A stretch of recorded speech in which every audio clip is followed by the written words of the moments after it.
ఊపిరితిత్తులు, శ్వాసనాళాలు, గొంతు ద్వారా వెలువడే అవసరం లేని వాయువుని దగ్గు అంటారు. ఏదేవైనా తరచుగా దగ్గడం ఇబ్బందిగా ఉంటుంది, అది గమనించాల్సిన విషయం. ఈ పొడి దగ్గులో జలుబు, కఫం లాంటివి ఏవీ ఉండవు. గొంతు పొడిబారి గరగరలాడుతూ ఉంటుంది.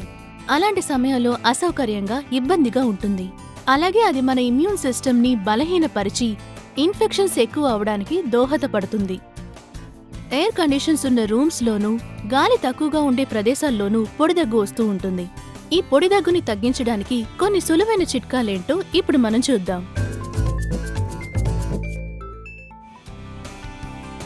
7 బాదం పప్పుల్ని రాత్రిపూట నానబెట్టుకుని ఉదయాన్నే తోలు తీసి వాటిని బాగా మెదపాలి.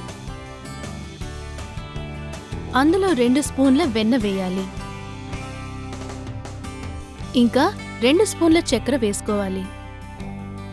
ఈ మూడింటిని బాగా కలిపి ప్రతిరోజు ఉదయం, సాయంత్రం దగ్గు తగ్గేంత వరకు దీన్ని తినాలి.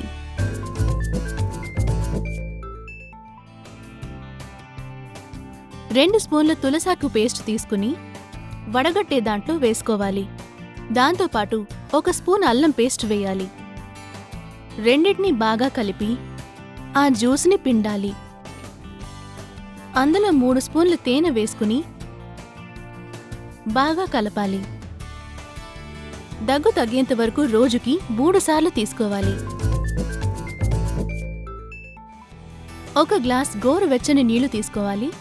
అందులో 1 స్పూన్ టర్మరిక్ పౌడర్ వేయాలి, అంటే పసుపు. 1 స్పూన్ క్యారమ్ పౌడర్ వేయాలి, అంటే వాము పొడి. దీన్ని బాగా కలపాలి. దీన్ని రోజుకి 2 సార్లు తాగాలి. ఆరోగ్యమే మహాభాగ్యం. ఇటువంటి ప్రకృతి సిద్ధమైన ఇంటి చిట్కాలను తెలుసుకోవడానికి www.homeveda.com కి విజిట్ చేయండి.